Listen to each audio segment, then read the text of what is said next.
2 hari yang lalu malam saya mendapatkan telepon dari seorang Perdana Menteri.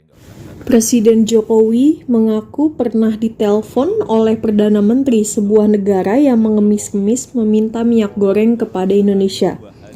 Hal ini diungkapkan Jokowi dalam pembukaan Rakornas Pengawasan Intern Pemerintah tahun 2022 yang ditayangkan di YouTube Sekretariat Presiden pada Selasa 14 Juni 2022. Dalam sambutannya, Jokowi mengatakan bahwa saat ini ancaman krisis energi dan pangan sudah ada di depan mata. Sejumlah negara tercatat sudah mulai mengalami hal tersebut.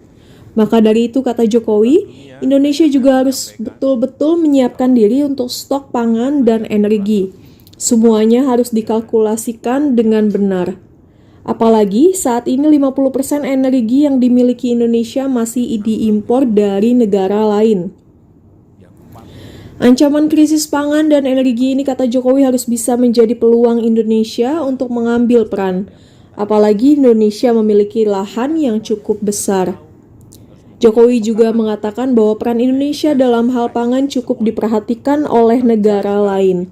Hal itu terbukti saat ia dihubungi oleh seorang Perdana Menteri dari sebuah negara.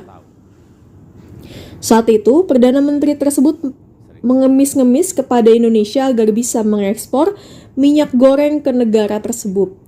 Sebab apabila tidak, maka negara itu akan mengalami krisis sosial yang berujung pada krisis politik. Jokowi menjelaskan bahwa Perdana Menteri itu mengungkapkan bahwa stok minyak goreng di negara itu benar-benar sudah habis. Apabila minyak goreng tidak segera datang, maka akan terjadi krisis sosial dan ekonomi yang berujung pada krisis sosial politik. Saat ini, kata Jokowi, Bank Dunia IMF sudah menyampaikan akan ada 60 negara yang akan ambruk ekonominya. Sebanyak 40 negara dipastikan alami kejatuhan ekonomi. Hal ini menunjukkan ketidakpastian ekonomi sebuah negara di masa depan. Maka orang nomor 1 RI itu meminta adanya kepekaan akan tanda-tanda krisis untuk menghadapi segala macam ketidakpastian. Sehingga dalam bekerja, menurutnya diperlukan hal-hal mendetail, tidak hanya menghadapi makro, tetapi juga hal-hal mikro. 2 hari yang lalu malam, saya mendapatkan telepon dari seorang Perdana Menteri, nggak usah saya sebutkan. Beliau meminta betul, Presiden Jokowi, tolong dalam sehari 2 hari ini, kirim yang namanya minyak goreng. Stok kami betul-betul sudah habis, dan kalau barang ini tidak datang akan terjadi krisis sosial, ekonomi yang berujung juga pada krisis politik. Dan itu sudah terjadi di negara yang namanya Sri Lanka. Bank Dunia, IMF menyampaikan bahwa akan ada kurang lebih 60 negara yang akan ambruk ekonominya. Yang 40 diperkirakan pasti. Inilah ketidakpastian yang tadi saya sampaikan. Dan kita semuanya harus tahu, harus mempunyai kepekaan, harus mempunyai sense of crisis, semuanya. Kerja sekarang ini tidak bisa hanya makronya, tidak bisa. Mikronya detail harus tahu.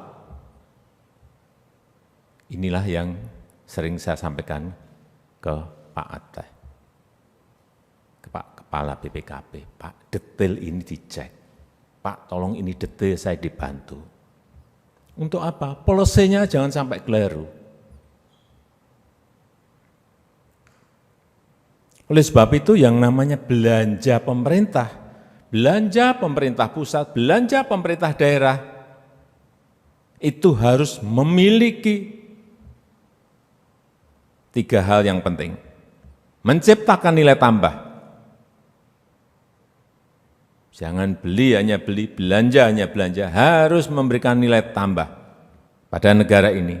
Yang kedua, bisa membangkitkan pertumbuhan ekonomi dalam negeri, men-trigger pertumbuhan ekonomi. Yang ketiga memang efisien. Ini harus